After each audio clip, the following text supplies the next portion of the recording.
Geologia. Entendi. Vocês estudam pedra, rocha, esses negócios aí. Sei lá, isso é meio estranho. Tem tanta pedra diferente nesse mundo. Cada uma é de uma cor. Não entendo isso não. Por que será? Muito suspeito.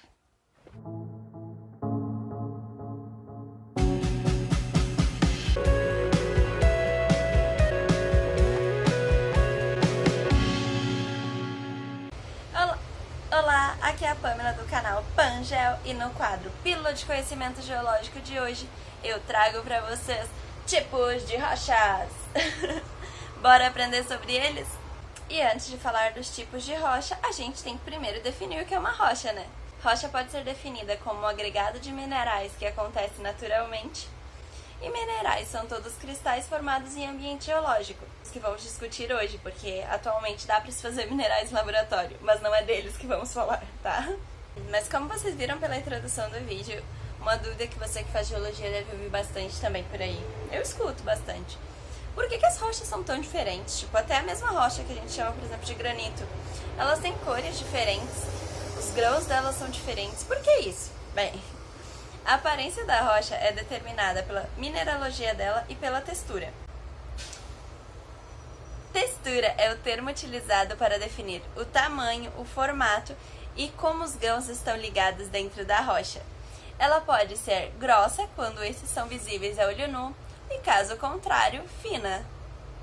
Agora que vocês já sabem o que é uma rocha e por que elas são tão diversificadas, vamos falar sobre as três classes existentes delas, que são rochas ígneas, que são todas as rochas formadas através da solidificação do magma, rochas sedimentares, que agrupam todas as rochas formadas pela litificação de sedimentos, sejam eles depositados em terra ou no mar, e rochas metamórficas, que são aquelas formadas através de processos de transformação de rochas pré-existentes.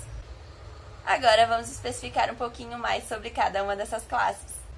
Rochas ígneas. Como eu citei acima, são aquelas que se formam através do processo de solidificação do magma. Esse magma se forma em altas profundidades na crosta terrestre ou no manto superior. Ele geralmente se acumula em câmaras magmáticas. Estas podem conter ou não ligação com a superfície. Se elas contiverem, vão acender e extravasar nos vulcões. Ao extravasar, elas vão encontrar uma temperatura muito diferente da que tinha na câmara magmática. Com isso, os cristais dele não vão ter tempo de se desenvolver e crescer, gerando rochas com textura fina, que nós chamamos de rochas vulcânicas ou extrusivas. Já se for muito rápido mesmo essa solidificação, as rochas formadas vão ser vítreas, como essa obsidiana aqui da foto. Rochas de vidro vulcânico de Game of Thrones. Já se esse magma não tiver ligação com a superfície, ele vai se resfriar de uma maneira bem mais lenta, pois as rochas que vão estar ao redor da câmara magmática vão ter uma temperatura próxima da do magma. Não próxima, mas vai ser uma diferença térmica menor do que a da câmara magmática para a superfície. Com isso, os cristais vão conseguir se desenvolver mais e adquirir tamanhos até centimétricos. Estas rochas são chamadas de rochas ígneas plutônicas, como o nosso famoso granitão da imagem. Agora, antes de falar das rochas sedimentares, eu tenho que falar dos precursores delas, os sedimentos. Bem, sedimento é qualquer partícula que se encontre solta na superfície terrestre. Eles são formados através dos processos de intemperismo e erosão. Intemperismo agrupa todos os processos de alteração da rocha. São eles quem fazem com que as ligações que ligam os grãos na rocha sejam enfraquecidas e rompidas, e esses possam ser desagregados dela. Já a erosão é o processo de retirada do grão da sua rocha de origem, por exemplo, um granito alterado, até a sua bacia de deposição. Os agentes erosivos geralmente são a água, o vento, a gravidade e alguns outros. Os sedimentos podem ser clásticos ou químicos e bioquímicos. Os sedimentos clásticos são aqueles que são feitos a partir da quebra da rocha, como grãos de quartzo ou feldspato. Já os sedimentos químicos e bioquímicos são aqueles que se precipitam nas bacias. Geralmente, a matéria-prima deles é adquirida durante o intemperismo, onde minerais são dissolvidos e transportados pela água até a bacia, aonde essa fica saturada deles e eles acabam por precipitar. Mas como que uma camada de sedimentos vira rocha?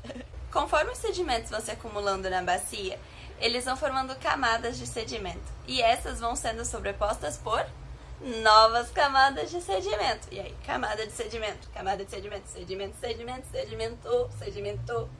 E conforme essas camadas vão se acumulando, elas formam um pacote com um alto peso, que vai compactando as camadas mais inferiores de sedimento, juntamente com a cimentação, que é o processo de precipitação de novos minerais ao redor dos grãos, acabando por colá-los. E assim se formam as rochas sedimentares. Esse processo de solidificação delas é denominado de litificação. Agora vamos falar das rochas metamórficas. Tananana. Elas são aquelas formadas através da recristalização em estado sólido de rochas pré-existentes. Essas rochas pré-existentes são chamadas de protólitos na geologia. Eles podem ser tanto ígneos, sedimentares ou até mesmo outras rochas metamórficas. Uma coisa que é importante ressaltar é que essa recristalização tem que ocorrer ainda em estado sólido. Se a rocha for fundida, seu produto será uma nova rocha ígnea. Essas transformações são resultantes da variação da temperatura e da pressão. Se essa transformação acontece em grande escala, o metamorfismo resultante é um metamorfismo regional. Ele geralmente acontece durante a colisão de placas tectônicas. Já se essa alteração de temperatura ou pressão é mais localizada, esse metamorfismo é denominado de metamorfismo de contato.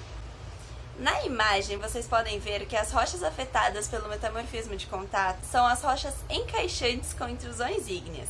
Esse metamorfismo também pode ser chamado de metamorfismo termal, pois como ele acontece geralmente em profundidades menores, a pressão não costuma variar tanto.